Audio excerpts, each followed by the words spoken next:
Welcome back to the report. Al-Qaeda's leader, Ayman al-Zawahri, has announced that the group will set up a branch in India.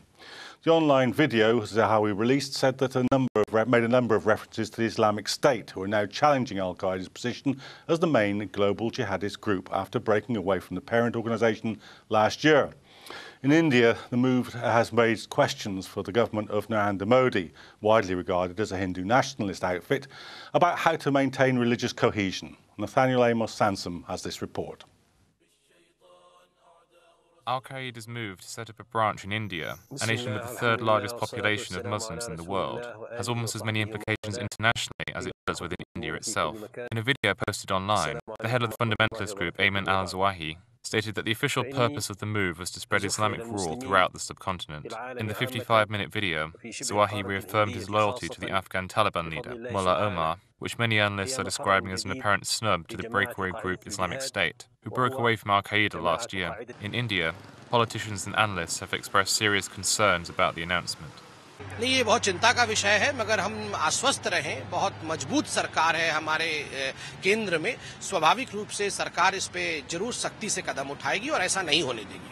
इससे बहुत अधिक गंभीरता से लेने की आवश्यकता है और भारतीय इंटेलिजेंस एजेंसीज को इन्हें काउंटर करने के लिए जो भी कदम उठाने चाहिए वो करने की आवश्यकता है, क्योंकि अल-कायदा ने जब जिन राज्यों की बात की है वो अगर आप देखें उससे पहले भी जो इस्लामिक स्टेट का जो वीडियो आया था उसमें भी उन्होंने गुजरात को इंक्लूड करने की बात की थी और उसने भी खुरासान की बात की थी। तो ये जो है इसको हमें समझना चाहिए और इसकी गंभीरता को ध्यान में रखते हुए भारत सरकार को कदम उठाने चाहिए। However, many statements by Zawahri, such as a call for his supporters to shun nation building and violence against indigenous populations, have been seen as a reference to Islamic State, who are now challenging Al-Qaeda's status as the main global Islamic fundamentalist group. In 2013, the leader of ISIS and the self-proclaimed caliph, Abu Bakr al-Baghdadi, broke with Al-Qaeda after being ordered to withdraw from Syria. Since then, ISIS has gained huge traction in its fight against Syrian and Iraqi forces, prompting aid and military strikes from the West. The move by Al-Qaeda also raises questions for Narendra Modi's BJP government, with Modi himself having been seen as a target and hate figure for extremists since his handling of the 2002 Gujarat violence. Since winning power in May, Modi has been criticized for his silence and inaction on many events which have seen to be anti-Muslim, and there are concerns that his Hindu nationalist followers could upset religious relations in the region. With Al-Qaeda still in a much weakened position after the killing of Osama bin Laden, any impact that it could have is likely to be limited. The announcement raises questions about Indian security and the complicated relationship with ISIS, and shows that it still holds influence over nations and movements. Nathaniel Amos Sansom, The Report, Islam Channel. In this studio to discuss all this with me is Dr Dibyesh Anand, who's Head of Politics and International Relations at the University of Westminster, and Mohammed Munaf Zeena, who's former Chair of the Council of Indian Muslims UK. Welcome to the programme. So Dibyesh, what do you make of this? Is it primarily to do with positioning Al-Qaeda against ISIS, or is it primarily to do with internal Indian politics, or both? I think in this case it's largely about being relevant. So they want to remain relevant, and this is why they talk of Mullah Omar as being leader and allegiance to him. Actually, there was no direct connection between Al-Qaeda and Taliban for some years now. At least they were not being effective there. They're trying to be relevant. Now, Indian context is different because when you look at, the news clip, they talked of Narendra Modi being a threat from extremists. He himself is an extremist. We have to remember that.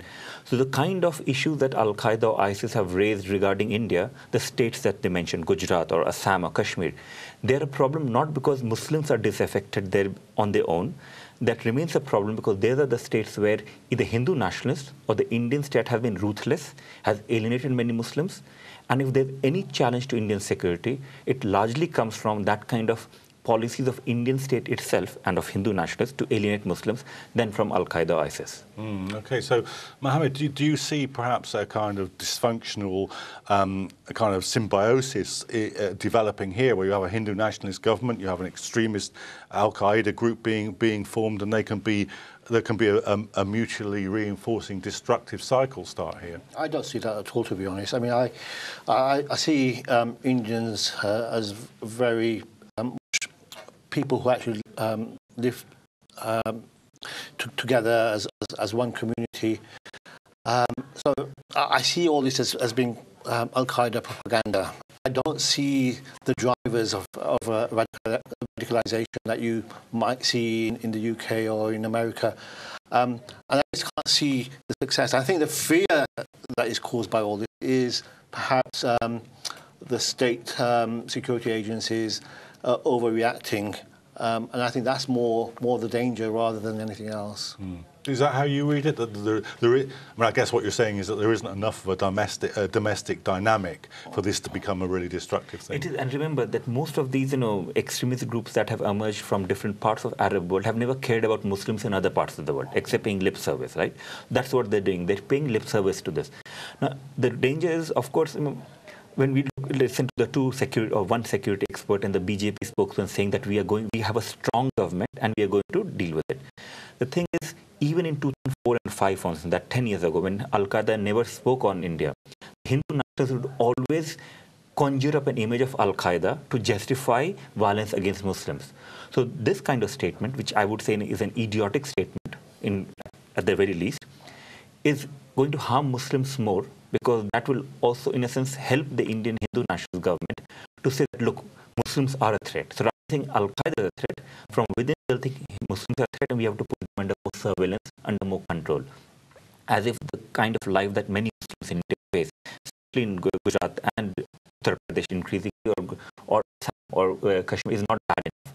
So they'll be put under more scrutiny, and they'll have to somehow come out and say, we are not with ISIS and Al-Qaeda, when the main extremist party in India right now is the Hindu Nationalist one. Is that how you see the main effect, that it gives the state another stick to beat the Muslims with? It does, but at the same time, I think Narendra Modi has come on the promise of development.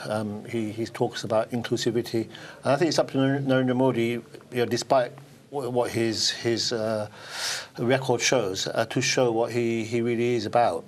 And I think it's something that we have to really await the result of.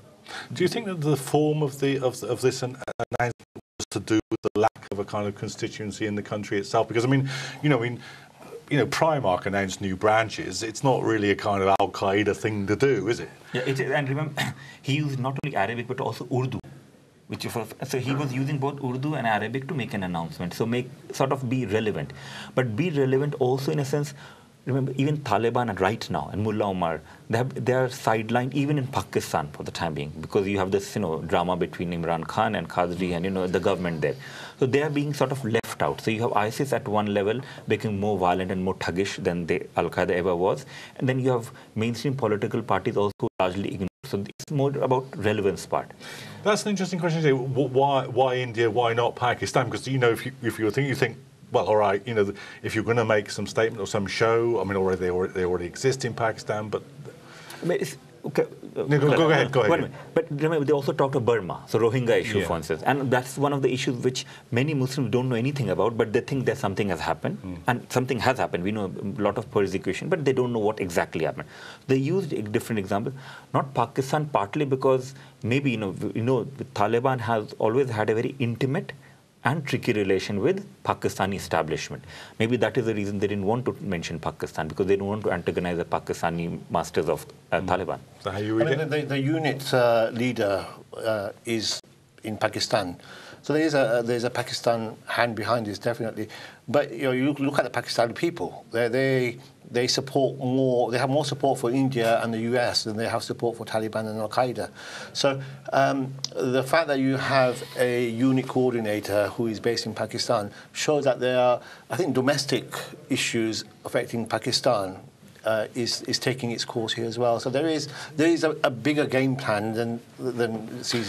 So are you suggesting perhaps that, I mean, we're long used to the idea that the Pakistani secret services won't break fundamentally or completely with Al-Qaeda because it would deprive them of a way of intervening in Afghanistan.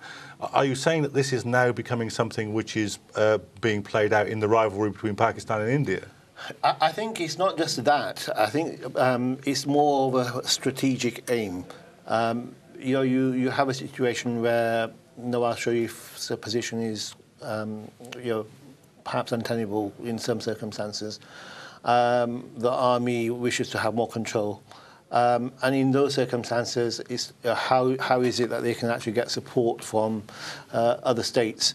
So there is a perhaps a bigger plan.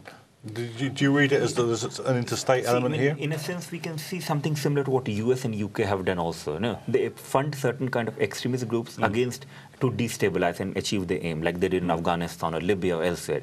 So what we are finding possibly is that Al-Qaeda, not Al-Qaeda, but Taliban has been encouraged by Pakistan and parts of Pakistan establishment, and they continue to do so. But then, of course, there was a division between Pakistan Taliban, Afghan Taliban, and no one exactly knows which Taliban Pakistanis are fighting in Pashtun areas or in Baloch areas. There's a lot of confusion there, but one thing is very clear that, and there is, Pakistan is not going to give up on the main Taliban, which is Mullah Omar, and that is the Taliban that Al-Qaeda is supporting. Now, India factor is, I don't think that relevant vis-a-vis Pakistan right now.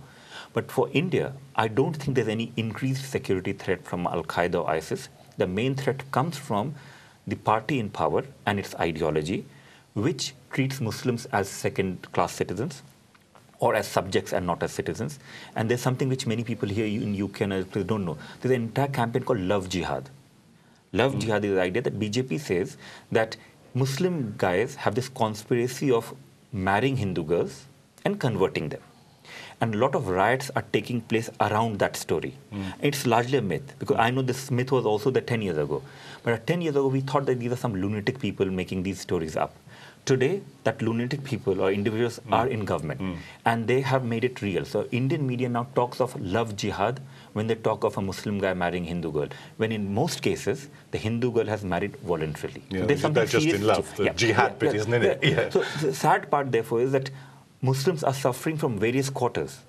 And the government, and I don't think it came into power only for development. That's what they said. But clearly Modi has not even said once about all oppression, all these kinds of practices. And it's what BJP is doing against Muslims in Uttar Pradesh, which is the biggest state. So I think the bigger challenge still is the threat to Muslims from the ideology of the government in power. Can I just add that, one of the biggest institutions, Darul Uloom Deoband, issued a fatwa quite some time ago against terrorism, and that is against all the tenets of Islam. And some of the Afghani Taliban are followers of the Deobandi school of thought. And so that's why I find it extra surprising that they should decide to set up something in India. And then you have the Mujahideens, so-called Mujahideens in India. It's not nothing new. I think what they're talking about here, Al-Qaeda, is a unit being formed in association with others. I mean, perhaps that increases their strength slightly, but I don't see it as a big change. So would your conclusion be from this that the kind of reportage that this is getting in the West is kind of, it fits the kind of dominant narrative now, and that's why we're noticing it, when in actual fact on the ground it's not that much of a story? Yeah, in fact, there was another news, I think yesterday, about Russia being threatened by ISIS also. So in one sense, what we are witnessing is that deep Islamophobia and deep Islamophobic narrative of Indian extremist Muslim being threat to all of us, not only to the West, but also to Russia, to India, to China, everywhere, is the main narrative that's being reinforced. Otherwise, and of course, these radical extremists also make use of that. They're as postmodern and sort of propagandist as the West itself is. And that's what's happening here. And final point I'll make, one point is the Kashmir, for instance, because he uses the word Kashmir. And even some Indians fear that there will be Taliban that will come into Kashmir and Kashmir extremists. The fact is, most militants, and there are very few in Kashmir, most militants are Kashmiri militants. And they are militants because Indian army has brutalized them and occupied them.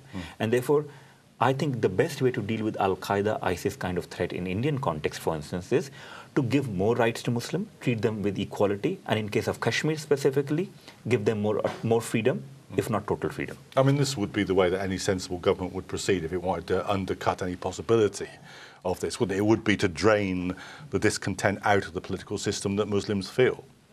The position of Indian Muslims is different from that of Kashmir. Indian Muslims, I think they are more progressive-minded.